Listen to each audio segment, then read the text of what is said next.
Alright, people, let's go cheer it. Let's go! Let's go, let's go, let's go! Day 22, people! They get that little swig of your coffee, you know what I'm saying? That just lights you up in the morning. You're like this.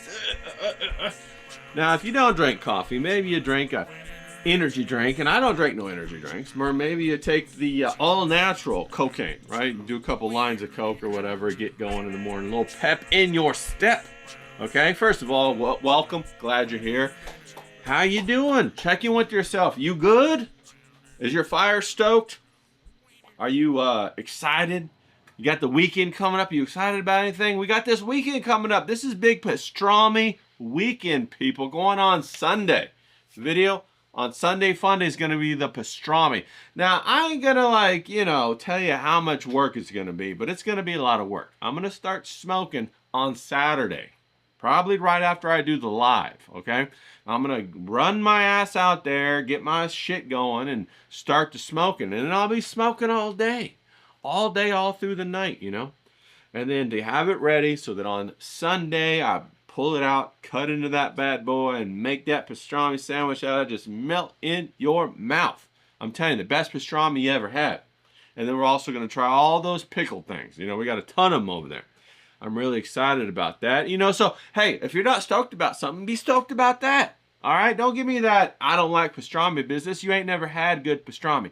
I didn't like pastrami until I tried this pastrami. Like, really homemade pastrami. Okay, yeah, I went to, like, Cat's Deli, and it was fantastic pastrami, okay? I went to this other place in downtown LA. It's fantastic pastrami. That's how I even started thinking about pastrami. Man, my mouth's already watering. Can you tell? Because, you know, I went to the store and I've tried pastrami from the, you know, the vacuum seal and all that. And bro, it ain't it, bro. It ain't it. No, it ain't it. It ain't the same. It ain't the same. That warm pastrami, and then you bite into the fat. Oh, wow, dude. It's something else. It's something else. Melts in your mouth, and you hit it with that nice spicy vinegar flavor of the pickle. Woo. So good. Or the peppers, the red peppers, or the banana peppers. Oh my goodness, right? Fantastic. Oh man, I'm ready to eat right now. How you doing? Are you excited yet? You should be. Come on. You know, if you're not excited, check that pulse, okay? Make sure you're still alive, all right? Dead people don't like pastrami, man. They only eat worms, or worms eat them. All right, so what are you excited about? Get excited about something, okay? You get that excitement going. It's a little tiny flame going on the little tiny sticks, right? And then it jumps to the bigger sticks. And then pretty soon you're at the logs. And then pretty soon you get your fucking excitement and your passion burning down forests. That's when you got that thing they like to call gravitas. You know, where you got your own, you got your own, what do they call that? Gravity. You know, their own orbit. You become your own planet with the gravity, pulling other people into your sphere of influence. And that's what you want. That's what you want, believe it or not. That's what it's all about, that electricity. All right, so light that electricity up and get going, man. Come on. All right, so are you keeping that critical eye in the hole, okay? You need to. You need to have that impulse control, you know? You don't need to save everybody. Okay? Let that go. That ain't your responsibility. All right? How many times have I wanted to go out and have a good time and play or whatever, but no, I got to take care of so-and-so. Or, hey, you can go do this, but no, you can't because you got to do it, you know, so-and-so or whatever. Or you got to do your homework. You got flush all that down the toilet. Get out there and fly. Okay? Get out there and fly. Have a good time. Go party. Go enjoy yourself, man. Go do what you're excited about. The more that you do what you're excited about, the more that passion spreads. And before you know it, your whole life revolves around things that you're passionate about. All right, so get out there and do that. Keep that critical eye locked in the hole. Keep that impulse control on blast. Okay, like I said, somebody says something to you, you ain't got to respond. You ain't got to respond. Don't let somebody else control you through provocation. Okay, through provocation. All right, you can say it 3 or 4 different ways and still get the point across. You got me? Now that's all right. So keep that impulse control on. Okay, and then finally, you got your schedule lined up. You got your schedule. You put in your pennies and your coins. You know, you remember when you were a kid and you had that big bottle that you like asked your parents for the change, and then slowly over the course of 5 or 6 months, the change grew and grew and grew and grew to the point where you were happy to take it into the bank or wherever, carry it in, and then pour it out, and it was actually like $200. Then you took that $200 and you went and you got yourself a Nintendo or a Sega Dreamcast. If you're Retro Nick, shout out to Retro Nick. All right, great channel about retro gaming. You go get your Sega Dreamcast or your PlayStation or whatever, and you're so happy because you accumulated all of that over 5 or 6 months, and you really felt a sense of empowerment because you got that money together and you went and you bought it. You know, of course your parents helped. It was their change that they gave you, right? But that's what they're supposed to do. Yeah. That's what a parent's supposed to do. The parents ain't supposed to beat you and lock you in a closet, right? There's some parents out there that do that. They ain't supposed to do that. But they're supposed to just be cool, be nice with you, help you grow, get you empowered, all right? So think about it like that. Your time are like those nickels, pennies, dimes, and quarters that you're filling up in that bucket. And then you get to take that bucket in when it's full and go and get that skill that you're passionate about. And now you have something else that you can really do something with. You have a bigger tool to get more nickels, pennies, dimes, now dollars, now $10, now $100. Because what does money really represent? It represents your time. Okay? It represents your options. Right? Money isn't money. Money is a doorway to time, to options, to lifestyle. You got what I'm saying? Think about it like that, okay? Don't think about money like it's money anymore. All right? Shift your perspective. So, is your fire stoked? Is your critical eye keeping him in the hole? Is your schedule lined up? Okay? Those are the 3 things. And those 3 things come together to make the eye wall of the hurricane that's inside of you. Okay? So that you can wreak and havoc damage all over the world for your benefit. All right? For your benefit. You blow in like a storm into the bar or whatever, get everybody laughing, having a good time, and then you blow out. And everybody says, wow, that hurricane just hit. That hurricane Professor Grass just came in here and turned everything upside down. I sure like that guy. That's incredible, right? Or you blow into like, you know, your job or whatever, and you impact people, you influence people, and they are drawn to you. That's that gravitas I was talking about. That gravity that people are drawn to you because you're electrifying.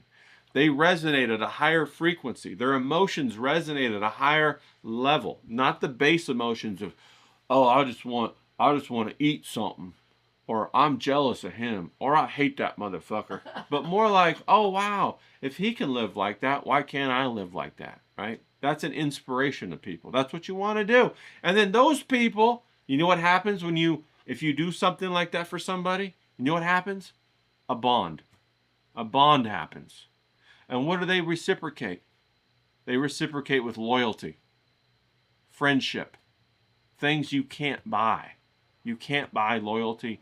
You can't buy friendship. All right? And those things are priceless. Okay? So that's when you do that for other people, and then they yield in the field. They yield the friendship, the loyalty. They lend you their creativity.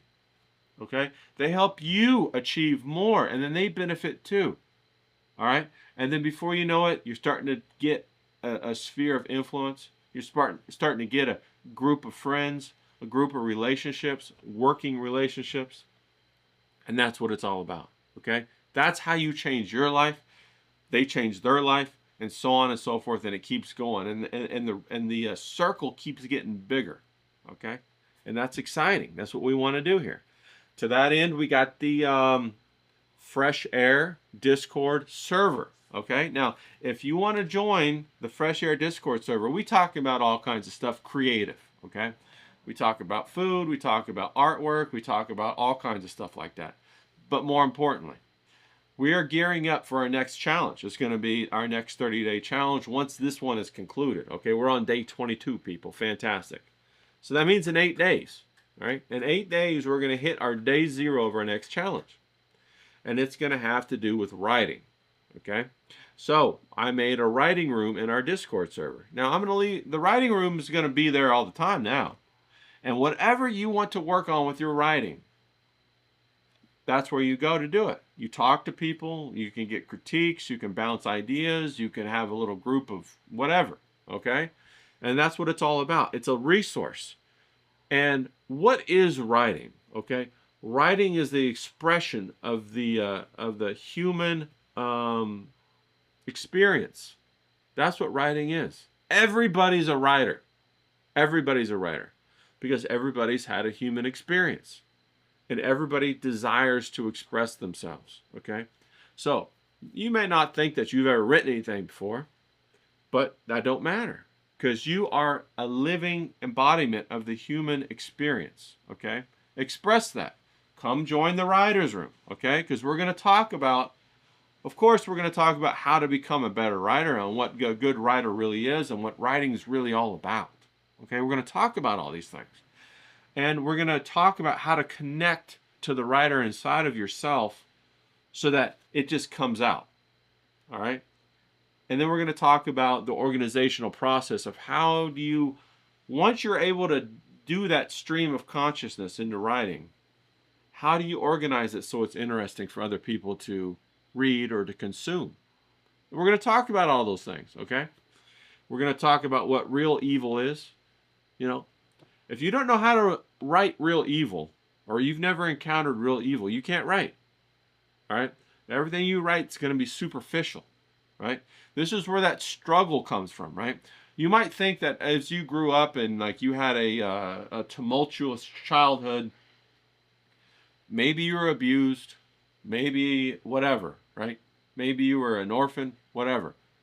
You can convert that suffering through the vehicle of writing to a struggle that then you're able to harvest a reward from. You get what I'm saying? That is how you process trauma into gold. Okay? Because now you have something to offer other people who have gone through a similar trauma that maybe aren't in a position of strength to walk the walk that you're walking right now. Think about that. That's heavy. That's important, right? That's how you write evil. Okay, people? That's how you do it. So that's what we're going to do. That's what we're going to talk about in the writer's room. All right? That's over there on our Discord. Fresh Air, I got the link. You can join it down in the description. Just go down there, find the link, join the Discord. And then click the link, and then you have to fill out some little application. And that's just, the application don't mean nothing. It's just to keep the trolls out. The people who, like our bots or whatever, who are just going to, you know, superficially join. This is for people who are excited about becoming passionate and expressing themselves through creativity. They have a desire to change their life, and they take it seriously, okay? Now, of course, we still goof around. Comedy, humor, it's a huge, effective weapon, tool, satire in dealing with trauma, in expressing the human experience, and in combating people who wish to stop us from doing that, right? Mockery is one of the greatest tools we have, okay? It pierces the ego of those who can't stand for their ego to be pierced, and they run from it, right?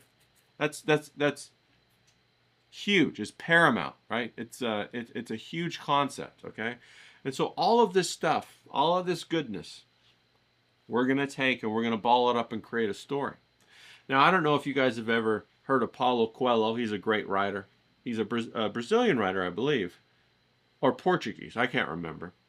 Anyway, he wrote a story called The Alchemist, and I love that story, right? It's about an adventure of a young boy that goes out to seek his fortune and what happens to him along the way. But he also discovers that there's this other hidden component to the world that he didn't know about, lying just beneath the surface of what he could see. And that's what I'm fascinated with. That's what I really love to talk about, okay? Now, Paulo Coelho went on to write, he was very prolific. He wrote a number of other books, and I've read some of the other ones, and I like them too, but the cherry for me is The Alchemist, okay? And, of course, you know, I've read all kinds of other books, tremendous amount of reading. One of the other authors that I like is Ayn Rand, and, of course, she wrote the Atlas Shrugged and all that kind of stuff, but one that I really liked was called The Fountainhead. And one of the characters I really loved was Howard Rourke, and he was the main character who was an architect in The Fountainhead. And I think there's a lot of tremendous insights to be gained from that as well. And so, you know, these are the kind of things that we want to write about, okay? Of course, you also have Dostoevsky. You know, he wrote a tremendous Crime and Punishment, and he discussed evil, you know, and that's what we want to talk about, okay? Those are the things that we want to discuss. Those are the things that are exciting. Okay, people? That's what we're going to knock around in the writer's room. Okay? So come on and join if you want. If you don't want to join, that's fine too. But once you finally get up the courage, you're going to want to join. So come on. The other thing I was going to say too is while I'm on the topic, I got some comments here. Okay? Now, I know I had the comments at the end last time. But we got... Deacon Bean Cooter, love that name. That's crazy. He said Osmond's a nice name. Good energy. Keep the videos coming. And that was in reference to, we talked about Osmond Gold yesterday and the passing of his dad. And I really thought about that quite a few times today, you know, and how much his life is going to be different. And so my heart really goes out to him. You know, I know he's in the midst of a lot of pain right now. So I hate to see it. I know it's a part of life. And hey, guess what? If he was part of our writing room, he'd be able to process that trauma and turn it into gold. No, I'm just kidding. But, you know, he's more than welcome to join. Asmund Gold, come join our writing room, buddy. Okay. James said, those who can do, those who can't teach, bruv. And, you know, that's a double-edged sword because I completely agree, you know. And a long time ago, I thought about being a teacher, and I never wanted to be a teacher, you know. Because I wanted to be out there living my own life, doing my own adventure, you know. And the guy who taught me about art, he was a tremendous teacher. And I've come to change my position on that and understand that teaching is just a part of the process of becoming wise, okay? It's part of the process. After you store up a wisdom in your cup and it's full, it's time to pour that out for other people. And I recognize that, okay? So it's my opportunity to pay it back. And to pay off that debt that I owe to that man who did it for me. Okay? So I appreciate that. All right? Now, Pat Seacal SoCal, or Seashell SoCal, said, struggle, not suffer, should be on a t-shirt. I agree, it should be. And I think there's a big distinction that people don't often make between the concept of struggling and the concept of suffering. Okay? And too many people suffer needlessly when they could look at it as struggling and make something out of it. And too many other people think that they're getting somewhere in life when all they're doing is suffering. All right? And as soon as you understand the difference between the two, then at that point, you're empowered to change, to not suffer any longer. And that's powerful. That's where we want to be. Okay, Professor Grass, he asked me if I have ever done any acting or if I have any acting credits. And if I'd ever, what did he say down here? He says, I don't care if it was just a commercial. Be real with me. Did you ever do any acting? Well, Professor Grass, as a matter of fact, I have done a little something, something. And I was on a show. You know, I don't know if it was acting or not, but I was on a show, and guess what? Come on over to the live tomorrow on Saturday, and I'll tell you all about my story. Okay, I'll tell you about my experience in Hollywood. It was about 1.5 years, my experience in Hollywood, and what that all entails. And I met a lot of famous people, and I went to a lot of mansions and whatnot and all this kind of stuff. And I'll tell you about the epiphanies that I had when I was in Hollywood. Okay, so as a matter of fact, I had a meeting with a famous actor, and we had drinks, and we had about a 2 or 3 hour conversation. And you might all know him. He's a pretty famous actor. I'll tell you about it tomorrow, though. So come watch that live, okay? Now, where were we? All right, so we're about ready to get into what we got going on down here real quick, okay, people? And we'll check out what we got. And so today what I want to do is I want to do some raven heads, okay? I wanted to have some fun with these ravens because I got them outside and they're all yickety yakking out there, don't talk back and all that good stuff, okay? So what I wanted to do is I wanted to prove to you that all it is a bunch of boxes, okay? So I'm drawing a raven, all right? Here we go, we got him right here. And this is the box, and here's the other box, that's his mouth, okay? And there's gonna be his eyeball right there, okay, people? So that's all it is right there, okay? Now I'm gonna do this one with the Big Daddy because I like doing the Big Daddy, and we're gonna do a little bit of an inversion, okay? You'll see what I'm talking about when I'm done. And I like to do it just as it keeps it different, okay? It mixes up so you guys don't see me doing the same thing every time, you know? And how that could get boring, you know, because we all know that watching somebody draw is pretty fucking boring, all right?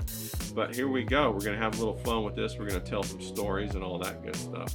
And I love drawing with this big pen. It just this big marker. It just gets me all excited for some reason. Feels like I'm getting ready to go out there and take over the world or something. You know what I'm saying? I got this Big Daddy in my hand. This big. So women, I get it. I get what you're saying. You know, you guys like them thick, you like them big. I get what you're saying. You know, funny story is that yesterday, you know, in my title, I put Pussycat, and my video got age restricted because I put pussy in my title of my video. So I went and changed that. I changed it just to P-cat. So that's kind of funny. That just kind of came to my mind. Okay. So then there we go. We got the raven. Got him blocked out right there. Now let me go ahead and grab the medium guy. And we'll come in here and we'll finish out his mouth. And he's yelling or something. He ain't happy, okay? Or maybe he is happy. I don't know. We'll go ahead and put his eye in here like so. All right. And we want a little bit of a reflection in his eye. And then down here we got a little bit of this shade, okay? And then up here we got some shade. Put some of the feathers in there. Here we got a little bit of shade.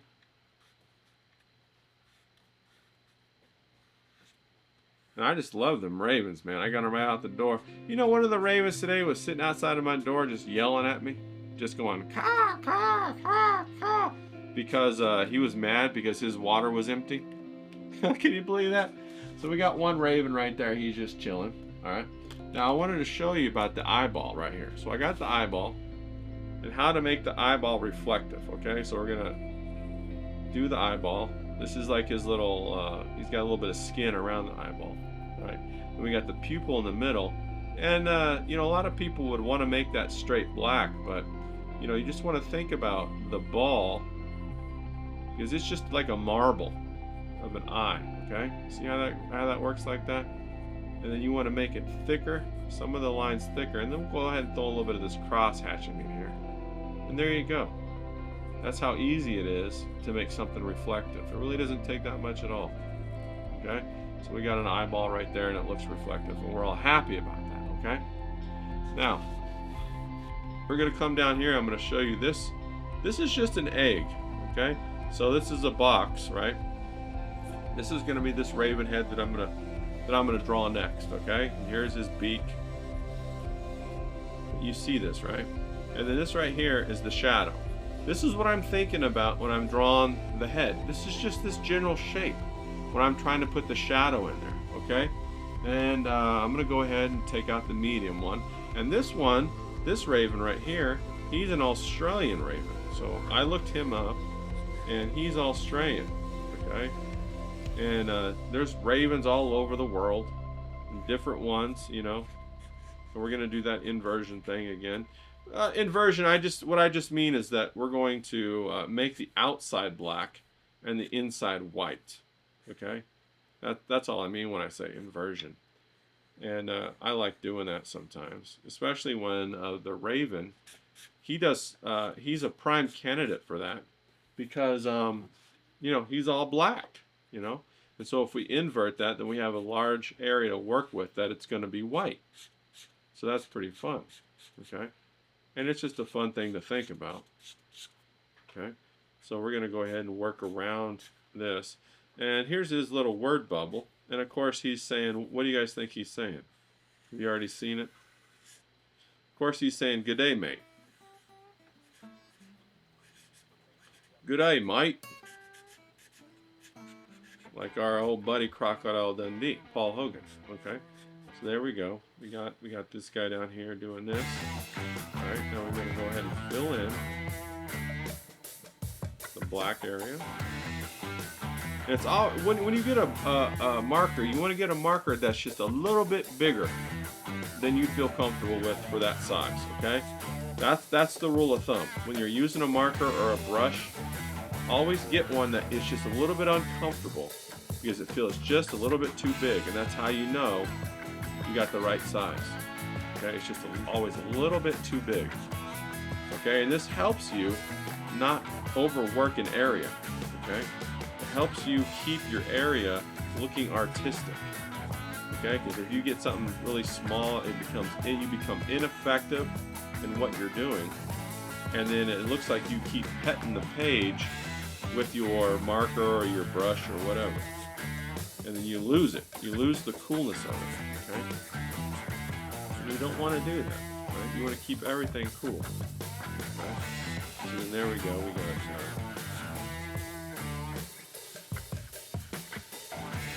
We got this guy, little Australian Raven. Okay. We're just having a good time down here with the ink and letting the pen do the heavy work. The marker. Okay. So there we go. We got an Australian Raven right there. He's saying, "G'day, mate. Put another shrimp on the barbie." All right. Then over here we got a Raven that's just looking at you. Okay. And I'm thinking maybe this Raven fell in love. Go ahead and do that. A little heart. And I like all this graphic communication, you know, where it's just an image like of a heart, or I don't know if you guys ever watch those old Looney Tunes cartoons, like when there would be like a screwball or something like that, you know, that would pop out, and it's just kind of like a little emoji or whatever. There's eye right there, and then go ahead and do his beak.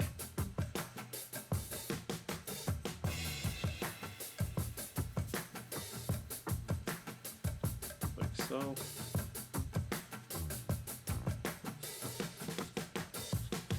and if you're worried about having the ink destroy what your shapes are, just leave a little bit of white in between them, okay? Or come up off the fat end to the skinny end of your chisel on your marker and just do some thin lines like I'm doing right there, okay? And leave that white in there. You see how I'm leaving that white in there? People will be able to read right. They'll be able to see it for what it looks like, okay? No problem. Like I'm gonna leave a little bit of white right there on the outside along this rim light along the body of the Raven right here. And I'll show you why I'm gonna do that in a second. And you'll see what I mean. Now I'm going to go ahead and make all of this black. Okay, so that rim light was important so that I can maintain that shape.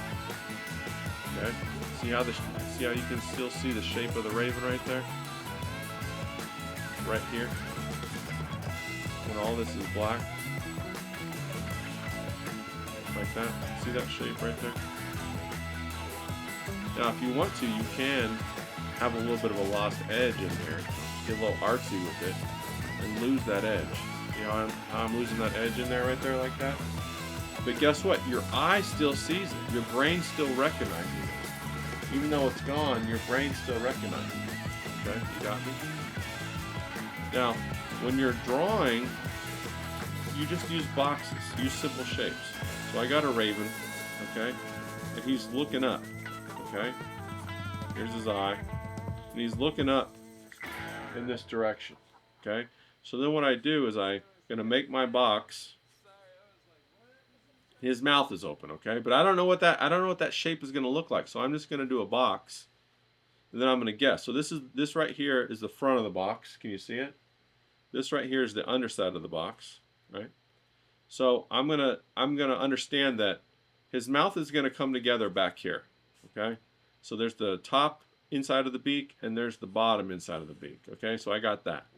Then I'm gonna understand that it's gonna curve to a point out here somewhere.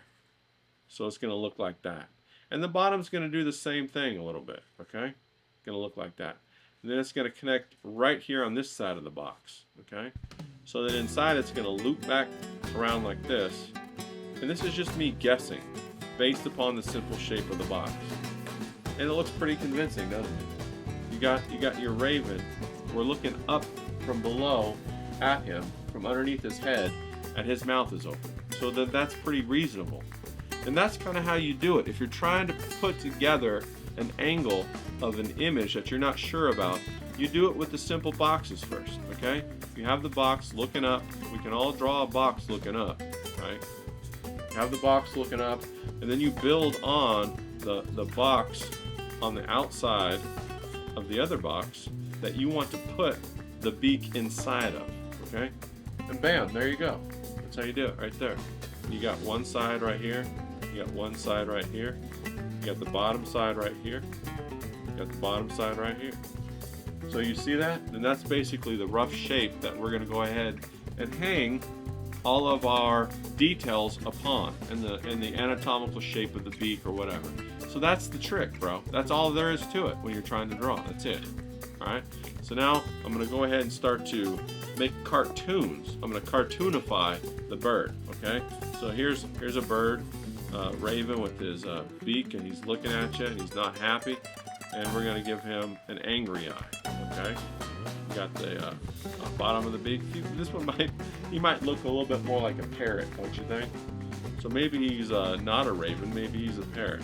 Okay, maybe he's mad because the raven ate all his stuff. All right.